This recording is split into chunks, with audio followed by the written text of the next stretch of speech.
Perfect. So here for another episode. We've got the lovely Tolu Osinubi, Senior Manager at Deloitte, joining us today, just to talk through her journey and what representing in the workplace is like for her. Thanks for joining, Tolu. Thank you for having me. I'm really glad to be here. No problem. Thank you, thank you. Um, so yeah, as I said previously, I'm really glad to have you on the series. We're just aiming to inspire people, really, whether that's young people jump coming out of education, or people currently in the workplace thinking of making a career switch, or even people who are currently in the testing world, who are looking to get to where you've got to. So yeah, I hope this lands where it needs to. Have you got any questions before we start? No questions. Let's jump right in. Or anything you'd like to say? Perfect. Can you tell me a bit about your career journey to where you are today, please? Yeah, so for me, my career journey started actually not in the technology space or doing a degree related to technology. So I was at the University of Sheffield and I was doing a law degree and very much thinking that was the path. But as I got through it, did my degree, started doing placements in that space, it was very much I had the realization that this isn't really the direction that I wanted to continue in. And I had looked around and seen a lot around careers in technology, but didn't really have the I didn't have a STEM degree, but also the necessary experience. Yeah. So what I applied for was a software testing grad scheme for a company based in Leeds. And I fortunately got into that, and that was a real foot in the door for me into the software testing and tech career space, and Okay. sort of worked my way through that the grad scheme and worked my way up through that organization. And I think learned a lot of sort of key skills. It was a much smaller consultancy to where I am now, and Yeah.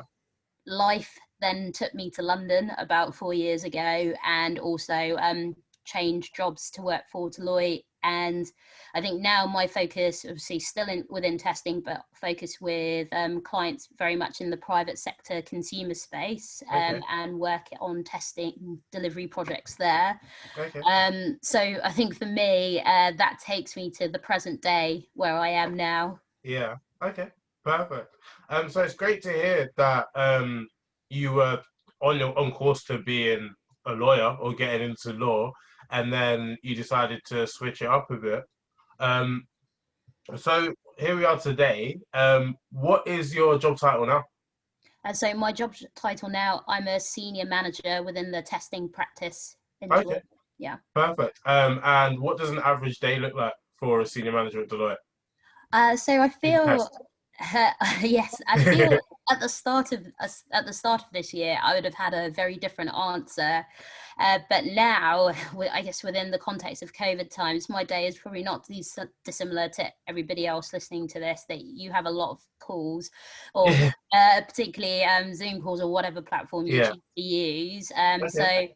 Um, but those calls range from a mixture of client related stuff, so your normal project deliverables and status meetings. So recently I was very much in the thick of it with UAT, so very much a lot of status calls on where we were there. Yeah. So I think that is a lot of my time, but then equally I spend a lot of time because I'm very heavily involved in a lot of the diversity and inclusion initiatives within our firm. Oh, So brilliant. there's definitely a lot of planning around that and sessions which happen within my day, as well as Yeah. my usual sort of talent management stuff with my team of people. So Yeah. it's usually a mixed bag of things, but they all seem to these days calls rather than unfortunately getting to interact face to face. Yeah. Okay. Great. And you mentioned you have a team of people. How many people do you are you used to manage it? My test team at the moment is a team of it flexes between 10 and 12, so that's within my current project. But I also have people that I'm responsible around their sort of their year ends, so things like that. So there's lots of different types of team lead roles I'm taking across the piece. Yeah. Okay. Perfect. And are you still doing hands-on testing at all, or is it? I would say I'm getting further and further away from that. Okay. I'd say at the moment, but I very much, if there is if there's a very high severity defect, let's say, that Yeah. I'm not afraid to get stuck in and try and understand what's going on, and also Oh, how we work through it with my team. So okay. I I'd say it's much more. It's much more reduced than I used to be, but I do still like to get stuck in. Okay. Brilliant. Yeah. Brilliant.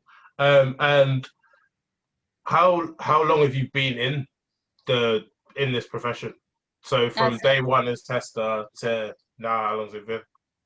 day one. So I started my, so this was in 2012, 2013 was when I Okay. started my grad scheme. Yeah. So yeah, since then. Okay. Brilliant. 7 years till 2020. And then what's your favorite thing about the job you do at the moment? I think for me, my favorite part is very much I think the people side of it, and Okay.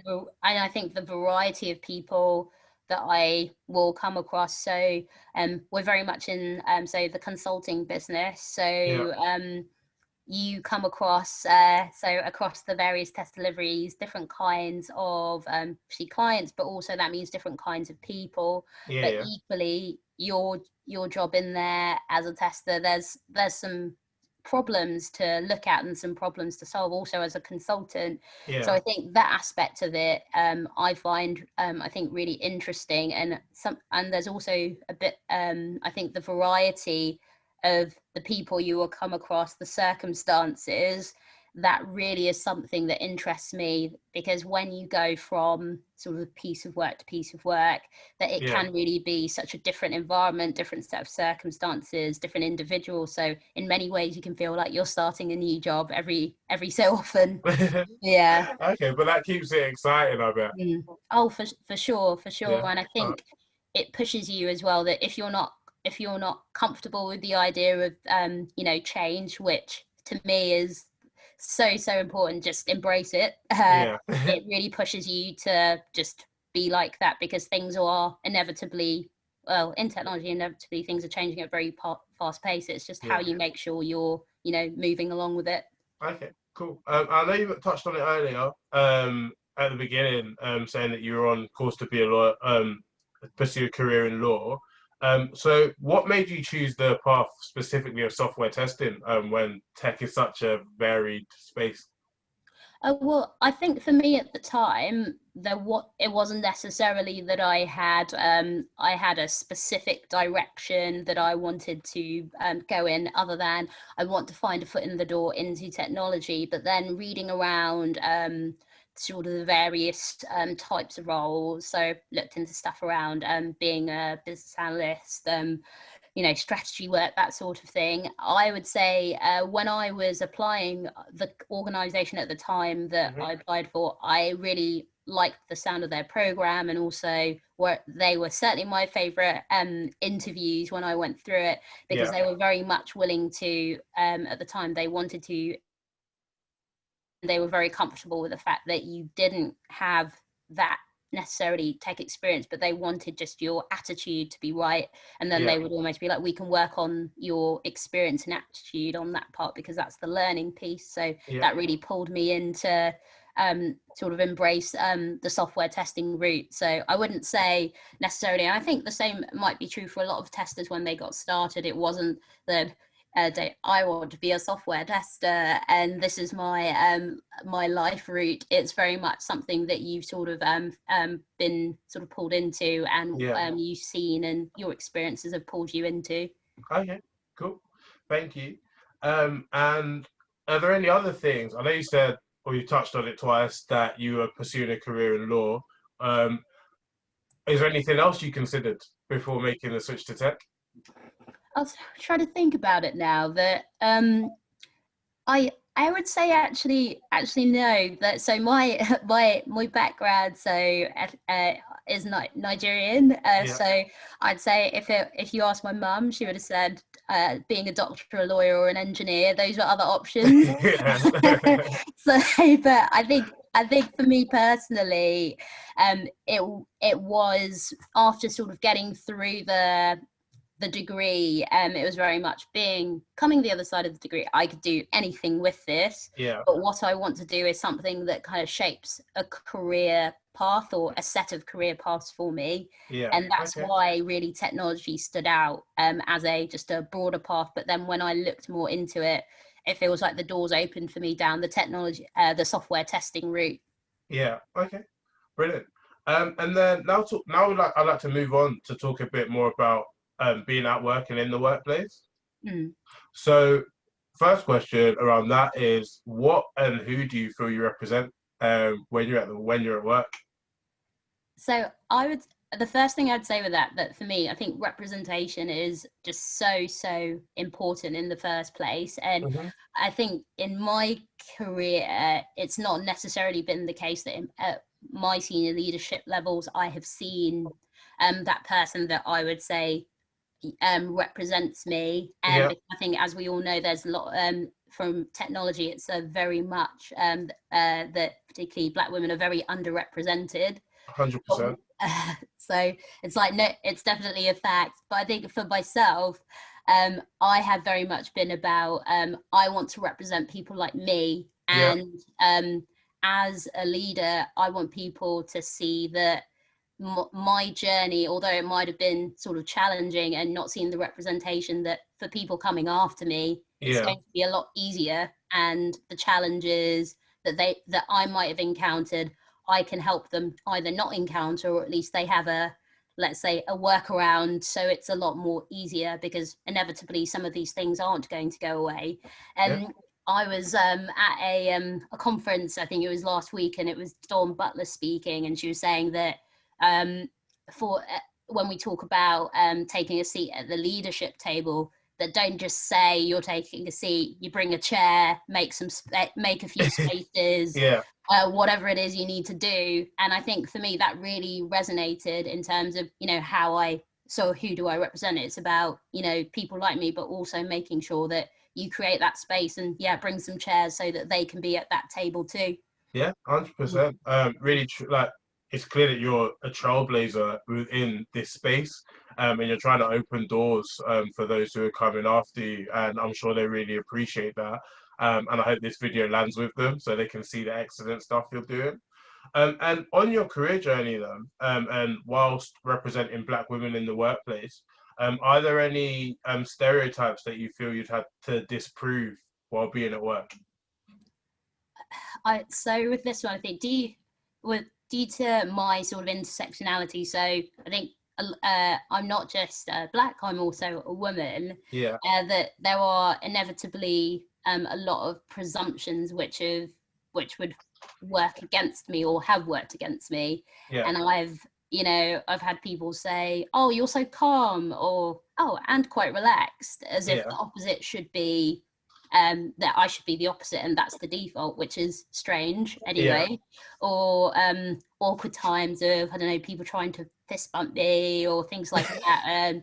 And things, I think there's definitely those sort of things that you come across, but I don't focus on, I think, the stereotypes, or particularly try and disprove them, because it's Yeah. very much for me that who you see and what you see is what you get. So you just need to sort of embrace it. Yeah. Okay, brilliant, brilliant. And then, so if there was a young Black woman coming up at the moment, say, or a young Black person, for example, thinking, I want to pursue a career in software testing, or even technology, or even become a technology leader, for example, what advice would you give to that person? So I would say the first piece would be don't let the lack of representation or what you don't see be the thing that stops you from taking steps along that path, because you might have to be that first person to open the door for a set of other people. So don't let that be the thing that puts you off. Yeah. And also do things that scare you, do things that challenge your like your comfort zone. So whether that's submitting that CV for that job that you don't quite think you're qualified for, Yeah. or whether that's saying yes to attending, I guess it'll be virtually now, but a networking event because you're not feeling too comfortable about, you know, how you would pitch yourself, or, you know, connecting with other people in those areas. Yeah. Or finally, if there's an opportunity to do some sort of speaking event, Hmm. you know, embrace that, because those are the sorts of things that will really, you know, I think, challenge you, but also start to create, you know, a platform and help you connect in that space, and could Yeah. inevitably lead to opportunities. So rather than maybe shying away from those things, to really try and, you know, take advantage of those things when they come along, because those are the sorts of important things in your journey that will help you build your confidence, and Yeah. also meet and make the connections to grow your network. And then Okay. more importantly, I guess if you're making, you know, scary opportunities for yourself, you're more likely to find those, you know, bigger opportunities as well. Yeah, yeah. It's definitely, especially it's important to step out of your comfort zone. If you're always, I feel that if you're always comfortable, you're probably not learning and progressing. Massively. And making, and part of the career journey, as you said, is doing new things, trying new things. Um, like you said, even getting into software testing probably wasn't something that you thought you'd be doing, but you jumped in it, and it looks like it's paid off to where you got to today. What do you think the fundamental parts of an inclusive working culture are? I I think for me, you have to have sort of respect and also equity at the center of it, Yeah, because without those two key principles, I feel like inclusion discussions are going to be really, I think, really, I'll say the word basic, but also I think this idea of having the ability to have the positive recognition around differences, because I yeah, think more often than not, and that's this is a thing that really does frustrate me, that it feels that as humans we only really feel the ability to empathize or relate with people that are very similar to us, yeah, but we really struggle with that when people are slightly different or really different. yeah, um, and I think that part of it for me is a really core part of the of creating an inclusive culture, because if you can empathize and relate with someone's difference, yeah, it will be so key in being able to, you know, drive all the, so if you are doing, you know, various diversity inclusion initiatives, events, whatever, yeah. it's about emphasizing, understanding, and celebrating the differences, rather than we're all the same so we can all hang out and be friends. Yeah, Yeah. yeah, Yeah. definitely. I think it's definitely very important to acknowledge the differences, as you say. Mm, Um, Acting like we are all the same. While we have lots of similarities, there are some glaring differences mm, that we should address and, like you say, celebrate. mm. And it's always an opportunity to learn, educate yourself, educate the business. So yeah, I definitely wholeheartedly agree. And I'd also leap into that, I think, from a working with people perspective as well, that Hmm. I like the fact that more often than not, people within my team think differently to me, or have different backgrounds and experiences to me, because you look at things in different ways, and maybe that might be a clash, but then eventually you work through that. But Yeah, that aspect of having people around you that are different, that will challenge your thinking, or maybe even challenge some of the experiences, but obviously in a respectful way, is very yeah, important to me. That I think that is such a key part in the way we put together our teams, our workplaces, yeah. for sure. Yeah, I definitely agree. Like the diversity of thought definitely brings different elements, and like you say, ideas from different communities. And then, as long as you've got a culture where you can discuss things, and the best idea will come through in the end, it's always good to have different suggestions and different inputs.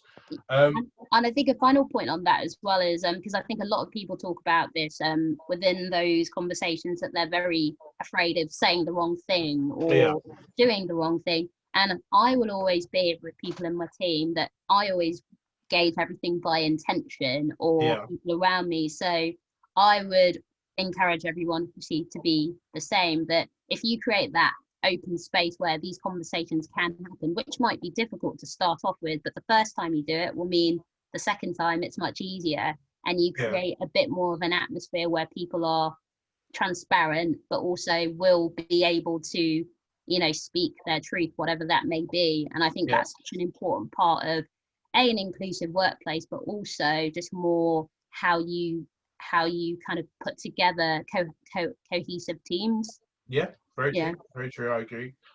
Next question from me then. Is there anything you change about hiring processes to make them more inclusive? I think I can only speak very broadly here, because I think we've all seen in various newspapers and or I think social media um, social media feeds just putting out some really I wouldn't say shocking, but putting out stats that people find shocking around representation. So I Yeah. think in this particular context around the lack of say senior black leaders at very say board level or beyond. And personally, as somebody who's been in this space, that I've always been very much like, this can't be shocking, because you just need to look around. And I think for a lot of people, I don't think that's necessarily happened until we've had an opportunity to stop recently in the year of COVID of 2020, where you've had Yeah. to have your busy life put ground to a halt. So in Yeah. the same way, when we talk about hiring processes, etc., that I think this is a great opportunity for a lot of organizations to do that. So rather than, I don't know, let's do a whole host of new things and throw it into the mix of a very already complicated set of processes, like what are we doing at the moment? Yeah. Can we like review it? And at the moment it's giving us a really it's giving us a certain output of candidates or a certain pool of candidates. That Yeah. do we need to broaden where we're hiring from in terms of so if it's graduate stuff, the universities, and if we're doing apprenticeship schemes as well, like where are we advertising these apprenticeship schemes? That are we doing it in an area where we are going to reach a broader type of candidate? So it's not just your Russell Group university or a certain type of university, so it's all over. And for our apprenticeship schemes, are we going to a certain selection of schools that we've traditionally done, or are we going to a broader set of schools, or maybe some underperforming schools? That how do we broaden that net? I think that's Brilliant. a really important part that a lot of I think organizations would look to review. And I think as part of that, there's a more broader, there's more, I think there's more availability now when you look at organizations like so BYP, the Black Young Professionals Network. Yeah. It is a pool of thousands and thousands of really capable, talented black talent. Yeah. And it's there to tap into. And there's many organizations, so I've talked about one there, but there are loads of others as well that specialize in that. So are you working with those sorts of organizations? So when you are looking for candidates, you're already connected in, so your jobs are going out on their job boards. You're going to, I know we can't do that so much, but I don't know, virtual events where you will have a broad spectrum of black talent. That are you doing that in the first place? Because you won't find what you're looking for if you're looking in the wrong places, for example. And I think some of the things that I think about, so once we get to the point where we've got our set of candidates, so when we are going through the various stages, that I read about something which was, I think it was called something like the two in the pool effect.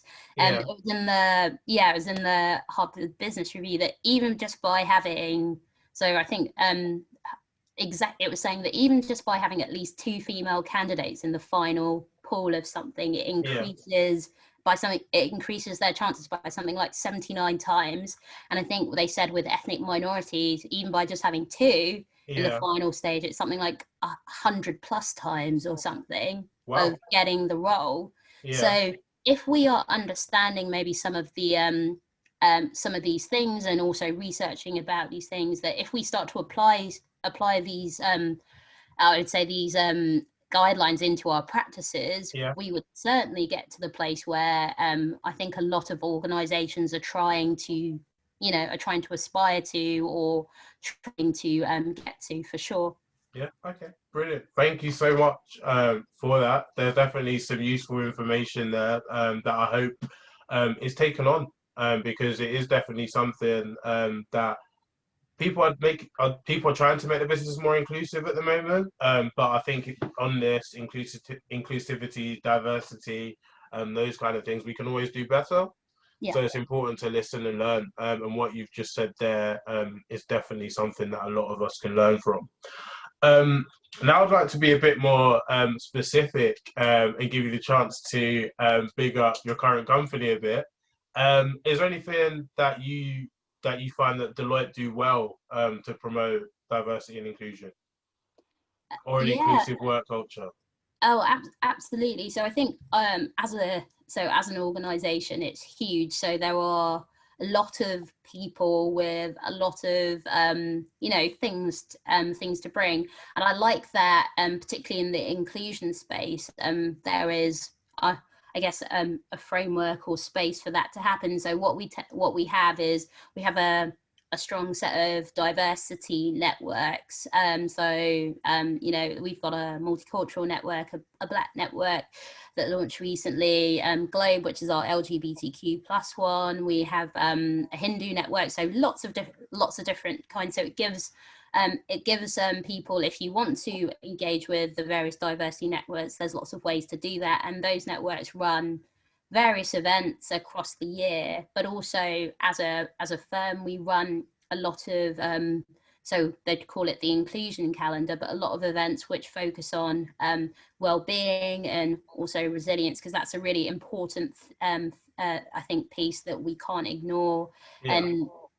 And finding ways, so whether that's a yoga session in the morning before you start your day, or if you're a little bit more on the cardio, like a box fit class, there's things like that which are running quite regularly. But then equally, we've just come out of say Black History Month, that we had a huge celebration with a full calendar of events, and Yeah. which was really amazingly attended.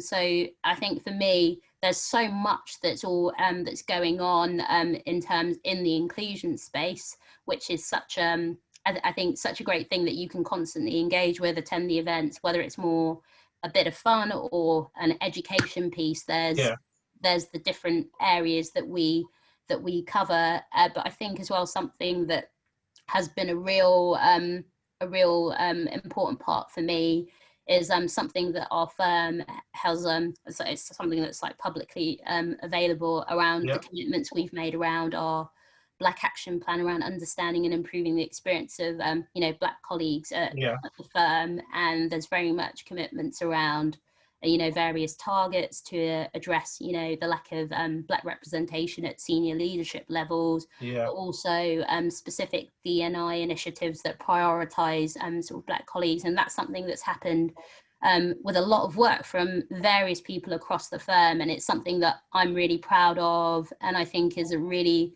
important part when we look at how we continue to move forward and keep the momentum of the importance of sort of inclusion in general, but also addressing certain areas, whether it's experience of maybe Black around social injustice, racism, whatever. That it's important to have that focus in the first place, which I think is definitely there. But then also what comes behind having all that focus is actions behind it. So I think that's something that I'm really sort of happy about, that we've really honed in on as a firm, and will continue to do. Oh, brilliant. Thank you. It sounds great. And it's really good to hear that they're taking the step to put stuff in stone that can be seen and they can be held accountable to, I guess.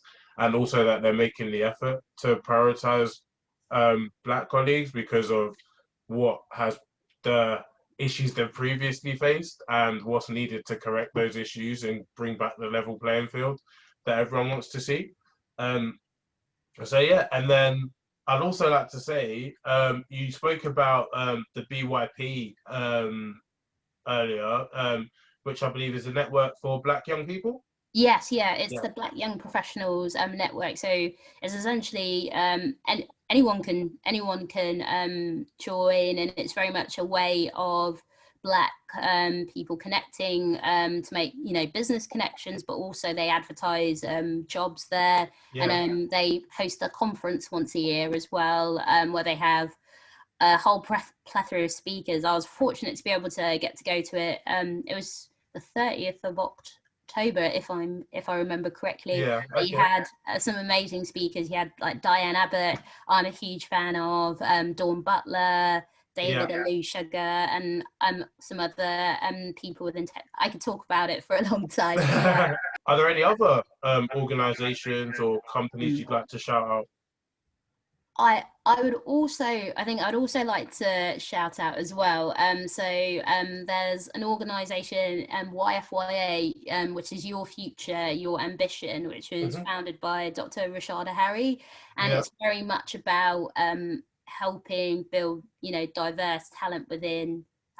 So they say STEAM, so they've added arts into STEM as well, yeah, and it's I think it's a fantastic organization that we do work with as a company, but also just seeing what they do around making sure that more young people from diverse backgrounds have access into tech, because I think that is a really big thing yeah, for a lot of young people, because it's not necessarily, when we say the physical access, but for some people it might be where you don't necessarily have access to the internet all yeah, the time, but the access in terms of the knowledge to understand that these careers are open to you, yeah, and also to see the role models in those careers, so you can really see those are open to you though. So that's something that organization really pushes and works with many schools across the UK and young people to do that. And they have an event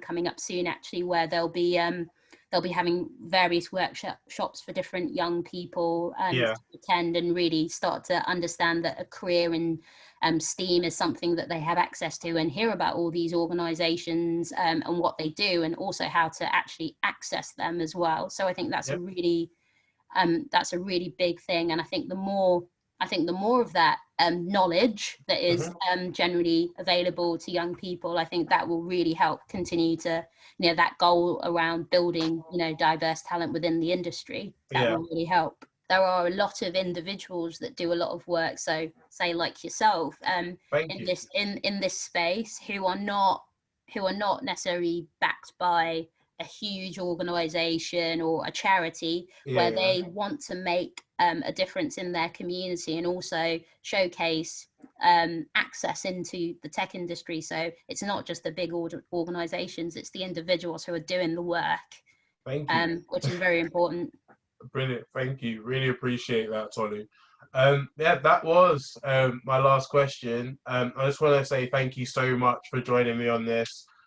You've been amazing, given some great answers, obviously, and dropped some real gems of like knowledge that I hope people will pick up and implement into either their working culture or their approach to work, or even their approach to gaining knowledge with some of like the sources you gave and things like that. So yeah, I just want to say thank you so much. And yeah.